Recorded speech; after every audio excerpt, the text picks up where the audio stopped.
Hi friends, welcome to Lex கணிதம். பயிற்சி 1.4 7வது கணக்கு பார்க்கலாம்.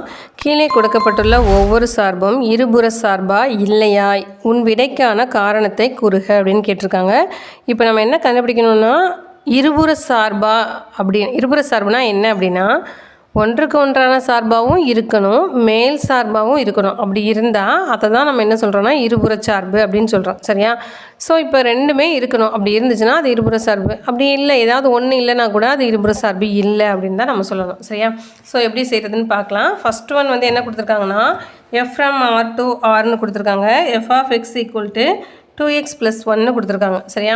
ஸோ ஒன்றுக்கு ஒன்றான சார்பான்னு நம்ம செக் பண்ணுறதுக்கு இப்போது எக்ஸுக்கு ஒரு வேல்யூ நம்மளாக சப்ஸ்டிட் பண்ணி ஆர்னு கொடுத்துட்டாங்க. ஸோ ஆர்னா அதில் எல்லா எண்களுமே வரும். சரியா? இப்போது என்னன்னா இயல் எண்கள், இசட்னா முழுக்கள்ங்கிற மாதிரி, ஆறுனா மெய்யெண்கள்னு அர்த்தம். மெய்யெண்கள்னால் அதில் எல்லா எண்களுமே வரும். இயல் எண்கள், முழு எண்கள், முழுக்கள், அப்புறம் ஃப்ராக்ஷன், இந்த மாதிரி எல்லாமே வரும். சரியா? அந்த மாதிரி உள்ளதான் நம்ம என்ன சொல்லுவோம்னா ஆர் மெய்யெண்கள்னு சொல்லுவோம். ஸோ அப்படி நீங்கள் நம்பர் கொடுத்து செக் பண்ணணுனாலும் செக் பண்ணலாம். அப்படி இல்லைங்கிற பட்சத்தில் இந்த கண்டிஷன் செக் பண்ணலாம். அதாவது எஃப் ஆஃப் x1 நம்ம சப்ஸ்டிட் பண்ணும்போது, எஃப் ஆஃப் x2 நம்ம சப்ஸ்டிட் பண்ணும்போது இந்த ரெண்டும் ஈக்குவலாக நமக்கு ஆன்சர் கிடைச்சாலே போதும். இது ஒன்றுக்கு ஒன்றான சார்பு அப்படின்னு நம்ம சொல்லிடலாம். சரியா? அது எப்படி அப்படின்றத பார்க்கலாம். இப்போ நம்மளுக்கு என்ன கொடுத்துருந்தாங்கன்னா, F of X equal to 2x + 1 கொடுத்துருந்தாங்க. நான் இப்போ என்ன சப்ஸ்டிட் பண்ணணும், F of x1 equal to F of x2, இது ரெண்டும் ஈக்குவலாக எனக்கு ஆன்சர் கிடைக்கணும். சரியா? ஸோ இப்போ நான் எக்ஸுக்கு பதிலாக ஃபஸ்ட்டு x1 சப்ஸ்டிட் பண்ணுறேன். 2 × x1 + 1 ஈக்குவல் டு 2 × x2 + 1. என்ன பண்ணியிருக்கோம், ஒன்றும் இல்லை, எக்ஸுக்கு பதிலாக இங்கே x1 போட்டிருக்கோம், இங்கே x2 போட்டிருக்கோம், அவ்வளோதான், வேறு ஒன்றுமே இல்லை. இப்போது இந்த ஒன்றை நான் அந்த சைடு கொண்டு போகிறேன் அப்படின்னா என்ன ஆகும், -1 ஆகும். ஸோ -1 + 1 எனக்கு ஆன்சர் 0ன்னு கிடைக்கும். சரியா? ஸோ கேன்சல் பண்ணால் 0 தான் ஆன்சர் வரும். ஸோ இங்கேயே நான் கேன்சல் பண்ணிடுறேன். ஓகேவா? நெக்ஸ்ட்டு x1 மட்டும் நான் அந்த சைடு வச்சுக்கிறேன்.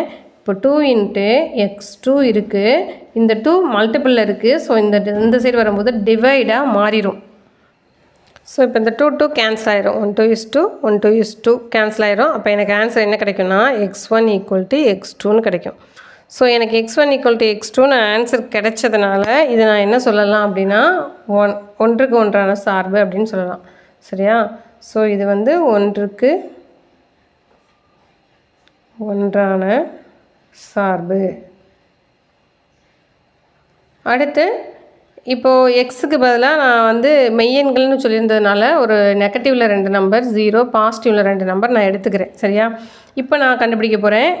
எக்ஸுக்கு நான் -2ன்னு போட்டேன்னா அப்போ எஃப் ஆஃப் -2வோட ஆன்சர் எனக்கு என்ன கிடைக்கும்னா 2 × -2. எக்ஸுக்கு பதிலாக மட்டும் இந்த -2வை நம்ம போடணும், +1.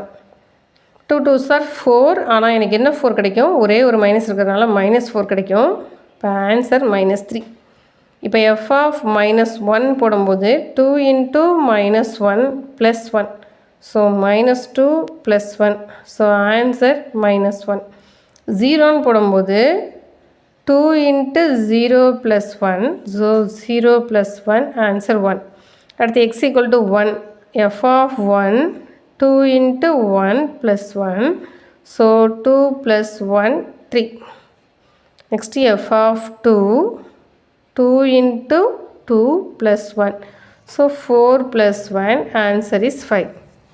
ஸோ இப்போ எனக்கு என்ன ஆன்சர் கிடச்சிருக்குன்னு பார்த்தீங்கன்னா -3 -1 1 3 5 அப்படின்னு கிடச்சிருக்கு.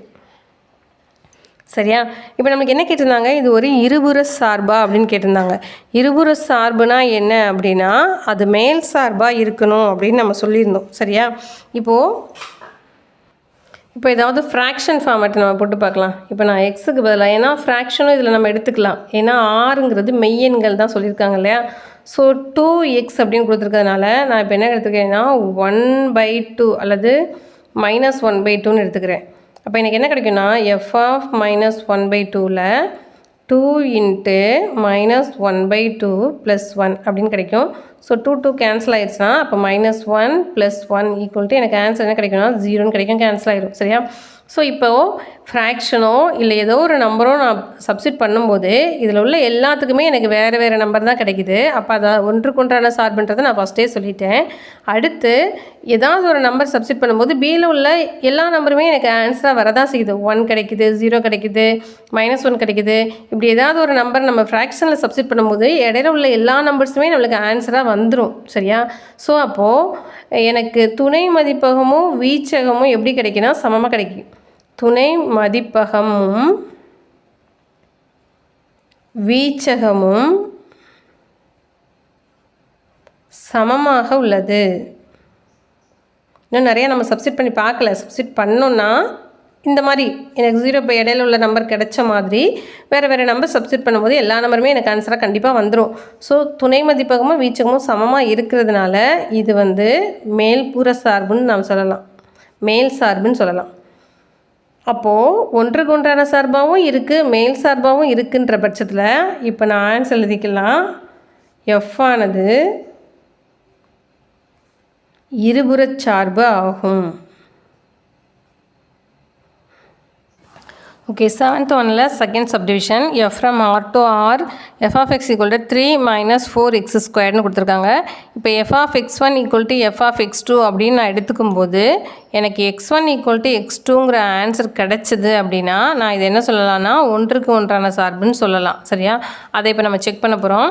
இப்போ எஃப் ஆஃப் x1னா இதுக்கு பதிலாக நான் x1 போடணும். 3 - 4x1 the whole squared equal to 3 - 4x2 the whole square. சரியா? ஸோ இங்கே என்ன ஆகும்னா 3 கேன்சல் ஆயிரும். ஏன்னா ஒரு 3 இந்த சைடு கொண்டு போனீங்கன்னா சப்ராக்ஷன் ஆகும். இங்கே +3 -3 வரும்போது கேன்சல் ஆயிரும். Next x1 the whole square அப்படியே வச்சுக்கோங்க. -4 × x2 the whole square divided by இந்த 4 மல்டிபிள் இருக்குது. So right hand side change ஆகும்போது டிவைட் ஆகிடும். மைனஸ் கேன்சல் பண்ணிக்கலாம், 4 கேன்சல் பண்ணிக்கலாம். இப்போ எனக்கு என்ன கிடச்சிருக்குன்னா x1 the whole square equal to x2 the whole square. இப்போ நான் இந்த ஸ்கொயர்டை ரிமூவ் பண்ணணுன்னா நான் ரூட் போட்டாகணும். சரியா? ஸோ நான் ரூட் போட்டு ரிமூவ் பண்ணுறேன். ரெண்டு பக்கமும் நான் ரூட் எடுக்கிறேன், வர்க்கமூலம் வர்க்கப்படுத்துகிறேன். இருபுறமும் வர்க்கப்படுத்த. ஸோ நான் இப்போ வர்க்கப்படுத்துகிறேன்னா எனக்கு என்ன கிடைக்கும்? ரெண்டு சைடும் நான் ரூட் போடுறேன் அப்படின்னா ரூட் போட்டோனாலே நம்ம என்ன பண்ணுவோம்? +r- சிம்பிள் போடும். So +r- x1 equal to +r- x2 அப்படின்னு வரும். சரியா? ஸோ இந்த +r- அப்படின்றது ரெண்டுமே சேமா அப்படின்னு நம்ம எடுத்துக்க முடியாது. இந்த சைடு ஒரு ப்ளஸ்ஸு அந்த சைடு ஒரு மைனஸ் அப்படின்னு கிடைக்கிற பட்சத்தில் நம்மளுக்கு ரெண்டும் சேமாக வராது. சரியா? ஸோ அப்படி வராத பட்சத்தில் நம்ம இதை நாட் ஈக்குவல்டன் தான் எடுத்துக்கணும். அப்படி வர்றதுனால இப்போ நாட் ஈக்குவல்டன் வந்ததுனால நான் இதை என்ன சொல்ல முடியாதுன்னா ஒன்றுக்கு ஒன்றான சார்புனே நான் சொல்ல முடியாது. இது ஒன்றுக்கு ஒன்றான சார்பே இல்லைன்னா அப்போ இது கண்டிப்பாக இருபுற சார்பு. நான் மேல் சார்பான்னு செக் பண்ணவே வேணாம், இது இருபுற சார்பு அல்லன்னு நம்ம சொல்லிடலாம். அவங்க கேட்டிருந்தது இருபுற சார்பா இல்லையான்னு கேட்டிருந்தாங்க. ஸோ இது ஒன்றுக்கு ஒன்றான சார்பு அல்ல, ஒன்றுக்கு ஒன்றான சார்பு அல்ல. ஸோ ஆன்சரில் எழுதிக்கலாம். எஃப் ஆனது இருபுறச்சார்பு அல்ல, இருபுறச்சார்பு அல்ல அப்படின்னு நம்ம எழுதிக்கலாம். அவ்வளோதான். ஓகேவா? ஓகே, இந்த சம் உங்களுக்கு ரொம்ப தெளிவாகவே புரிஞ்சிருக்கும் அப்படின்றத நான் நம்புகிறேன். வீடியோ பிடிச்சிருந்தது அப்படின்னா லைக் பண்ணுங்கள், ஷேர் பண்ணுங்கள். Okay friends, thank you.